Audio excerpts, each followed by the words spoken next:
Hello, I am Dr. Anam. I am a dental surgeon. I work here in Aga Khan Health Center. Okay. Today I am here to discuss few topics about oral health care. Okay. Basically, oral health इसलिए important होती है क्योंकि हम खाना दांतों से ही खाते हैं, तो वहीं से स्टार्ट होता है बेसिक चीज़ से। तो फर्स्ट ओरल हेल्थ केयर में आता है ब्रशिंग। नॉर्मल बेसिक चीज़ है ब्रशिंग। ब्रशिंग करना बहुत इंपॉर्टेंट है। There should be brushes, like electric brushes भी आ गए हैं आजकल, और मैनुअल ब्रशिंग जो हम नॉर्मल ब्रशेज यूज़ करते हैं, प्लास्टिक ब्रशेज वो भी और वुडन ब्रशेज आ गए हैं, बैम्बू ब्रशेज वो भी हैं। So you should use both type of brushes, जो मोस्टली हमें 3 मंथ्स के अंदर ब्रशेस को चेंज कर देना चाहिए। अगर उसके ऊपर भी डिपेंड करता है, और अगर आपकी ब्रश की कंडीशन आपको दिख रही है कि वो ख़राब हो गया है तो उसको फिर चेंज कर देना चाहिए। ब्रशिंग टेक्निक्स जो होती हैं वो डिफरेंट होती हैं। तो हमें नॉर्मली ब्रश करने के लिए सर्कुलर मोशन में ब्रश करना चाहिए। ठीक है। 3 मंथ्स के अंदर ब्रश चेंज करते हैं। और सेकेंड होता है टूथपेस्ट। जो टूथपेस्ट यूज़ करना चाहिए, कोई भी टूथपेस्ट आप लोग यूज़ कर सकते हैं, बट उसके अंदर कैविटी से प्रिकॉशन के लिए फ्लोराइड टूथपेस्ट यूज़ करना चाहिए। जैसे उसके अंदर कंटेंट्स होते हैं, आप किसी भी टूथपेस्ट के अंदर देख सकते हैं, स्टेनस फ्लोराइड और या सोडियम फ्लोराइड, ऐसे कुछ कंटेंट्स देख के आप टूथपेस्ट यूज़ कर सकते हैं। थर्ड चीज़ होती है हमारी फ्लॉसिंग। डेंटल फ्लॉसेस यूज़ करना चाहिए। फ्लॉसिंग में क्या होता है कि जो हमारे दांतों के बीच की जो स्पेसेस होती हैं, उसके अंदर दो दांतों के बीच में जो स्पेस होती है उसके अंदर खाना फंस जाता है, तो उस खाने को क्लीन करने के लिए फ्लॉस यूज़ करना चाहिए आफ्टर फूड। ठीक है। कभी भी खाना खाने के बाद फ्लॉसिंग कंपलसरी है। उसके बाद जैसे माउथ वॉश और ब्रशिंग, जब हम टूथपेस्ट यूज़ करते हैं उसके बीच में हमेशा टाइम डिफरेंस होना चाहिए। ठीक है। क्योंकि जब हम टूथपेस्ट यूज़ करते हैं तो टूथपेस्ट के अंदर के जो मटेरियल्स होते हैं वो हमारे टीथ के लिए बेनिफिशियल होते हैं, और अगर उसी के साथ में हम लोग माउथ वॉश यूज़ करेंगे तो वो जो सारी उसकी क्वालिटीज़ है वो उससे चली जाती है, फ्लश आउट हो जाती है। तो हमें माउथ वॉश सेपरेटली यूज़ करना चाहिए थोड़े टाइम डिफरेंस के बाद। या तो आप कुछ ब्रश करने के बाद 1 घंटे के बाद आप माउथ वॉश यूज़ कर सकते हैं, आफ्टर ब्रेकफास्ट के बाद, और सोने से पहले आप माउथ वॉश यूज़ कर सकते हैं। ठीक है। ये ओरल के हेल्थ केयर में हमारा आ गया है। इसके बाद आगे हम बढ़ते हैं, तो आगे डेंटल प्रॉब्लम्स के बारे में बात करेंगे। कॉमन प्रॉब्लम्स होती हैं लोगों की ब्लीडिंग ऑफ गम्स। ठीक है। ब्लीडिंग ऑफ गम्स क्यों होता है? क्योंकि हम लोग क्लीनिंग अच्छे से नहीं कर पाते। हमारे टूथ, आप ब्रशिंग करते हैं पर गम्स क्लीन नहीं हो पा रहे, आप फ्लॉसिंग नहीं कर रहे हैं, इसकी वजह से होता है। तो उसके अंदर सारे डिपॉजिट हो जाते हैं, कैलकुलस डिपॉजिट होने लग जाता है, डेब्रिस डिपॉजिट होने लग जाता है। इसकी वजह से पेरिडोंटल प्रॉब्लम स्टार्ट हो जाती है, जिसकी वजह से ब्लीडिंग गम्स बहुत कॉमन हो गया है आजकल। ठीक है। कुछ सिस्टमिक प्रॉब्लम्स की वजह से भी ब्लीडिंग गम्स की प्रॉब्लम होती है। ठीक है। तो उसको प्रिकॉशन करने के लिए आपको हमेशा क्लीनिंग अच्छे से करनी है। अगर वो आप क्लीनिंग घर पे अच्छे से करेंगे तो फिर ब्लीडिंग गम्स आप अवॉइड कर सकते हैं। ठीक है। सेकेंड स्टेप ये होता है कि आप हर 6 मंथ में डेंटिस्ट को विजिट करें। एक जनरल डेंटल चेकअप होना चाहिए, ताकि आपकी जो बाकी की प्रॉब्लम्स है उसको हम डेंटल चेकअप में एक रूल आउट कर सके कि कभी कैविटी तो नहीं है, ब्लीडिंग गम्स की क्या प्रॉब्लम हो रही है, किस वजह से हो रहे हैं, उसके वो भी हो सकता है। एक स्केलिंग, पूरे दांतों की क्लीनिंग होती है, जिसमें आपके जितने भी डेब्रिस है, गम्स के यहाँ पे जो डिपॉजिट्स है उसको रिमूव करा जाता है। तो उससे काफ़ी हद तक हमारी जो ब्लीडिंग गम्स की पेरिडोंटल जो प्रॉब्लम्स है वो ठीक हो जाती हैं। फिर उसके बाद हमारा आता है कैविटीज़ प्रॉब्लम। कैविटीज़ क्यों होती है? पहली चीज़ तो सबके दिमाग में यही आता है कि कैविटीज़ इसलिए होती है क्योंकि मीठा खाते हैं। ऐसा नहीं है। मीठा खाते हैं इस वजह से होती है कैविटीज़। मीठा जो हम स्टिकी फूड खाते हैं, जैसे चॉकलेट हो गई, कोई सी चॉकलेट हो गई, वो जाके दांतों में स्टिक हो जाती है।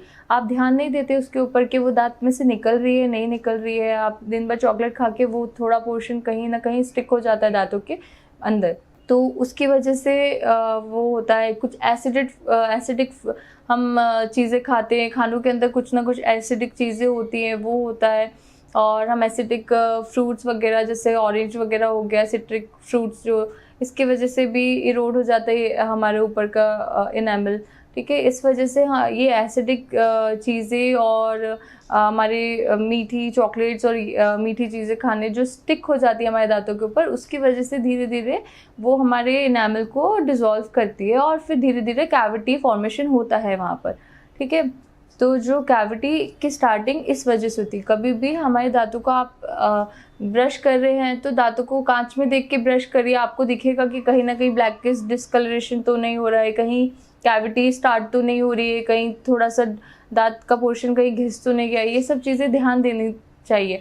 नॉर्मली लोग दांतों के ऊपर इतना ध्यान नहीं देते जब तक दांतों में दर्द नहीं होता है, पर अगर आप स्टार्टिंग से ध्यान देने लग जाएंगे दांतों के ऊपर तो दर्द तक नौबत नहीं आएगी। और हर 6 महीने में अगर आप नॉर्मल जनरल डेंटल चेकअप कराएंगे तो ये चीज़ें अवॉइड कर सकते हैं। जो कैविटीज़ होती है, अगर एक बार कैविटी हो गई तो उसके बाद फिर आपको डेंटिस्ट, आपके पास नियर बाय डेंटिस्ट को जाके आप दिखा सकते हैं, उसके अंदर फिलिंग कर सकते हैं। अगर वो बहुत ज़्यादा डीप हो गया तो फिर उसके बाद आपका ऑप्शन रूट कैनाल होता है।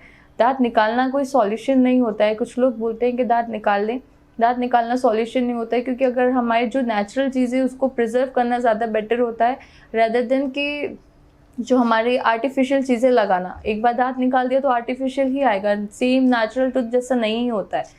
ठीक है, तो ये होता है कैविटी से बचाने के लिए। अगर आप अवॉइड करना चाहते हैं कैविटीज़ होना तो टूथ ब्रशिंग टेक्निक अच्छे से मेंटेन करके रखें। खाने, अगर आपको लग रहा है कहीं दांतों के बीच में खाना फंस रहा है तो उसको अवॉइड करें।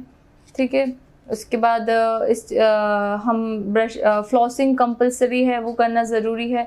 इसके बाद फिर अगर नहीं सब आप उसके बाद हो रहा है तो आप 6 महीने बाद आके हर 6 महीने में डेंटल चेकअप कराना ज़रूरी है।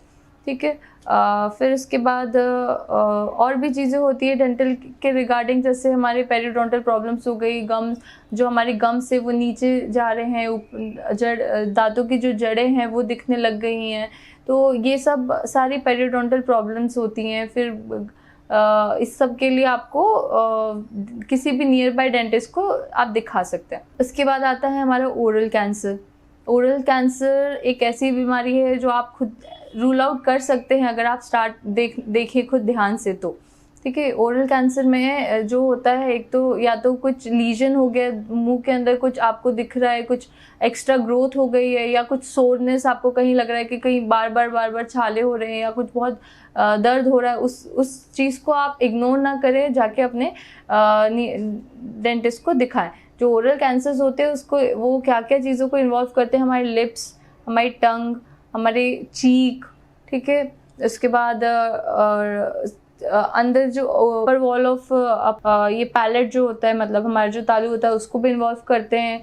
बहुत सारे जितने भी अंदर का पूरा है उस सबको इन्वॉल्व करते हैं, सारे टिश्यूज़ को। तो इस वजह से आप एक बार अपने खुद चेक करना ज़रूरी है, सेल्फ इवोल्यूशन ज़रूरी है। इसलिए हमेशा अगर ब्रश कर रहे हैं तो अपने दांतों पे ध्यान दें और उसको कांच में देख के ब्रश करें, ताकि आपको एक्स्ट्रा लीजन्स या कुछ हो रहा है तो वो नज़र आए। दूसरी चीज़, ओरल कैंसर का मेन कॉज होता है स्मोकिंग, टबेको या स्मोक करने की वजह से मैक्सिमम ओरल कैंसर्स के पेशेंट इसी वजह से होते हैं। स्मोकिंग क्विट करना बहुत ज़रूरी है।